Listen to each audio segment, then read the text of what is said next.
અને હવે આપણે રિવર્સ સિંગલ ક્રોશે કરશું. તો નેક્સ્ટ આ સાઈડ આમ નહીં જાય, પાછળ આવશું, અંદર નાખશું, બે ચેનના નીચેથી પાસ કરશું, બહાર નીકાળશું.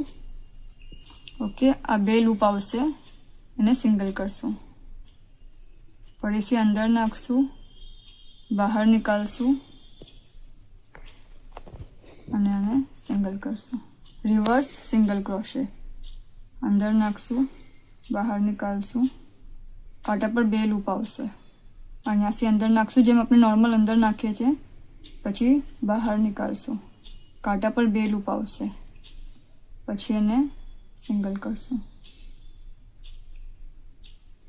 આ આપનો લાસ્ટ રાઉન્ડ છે.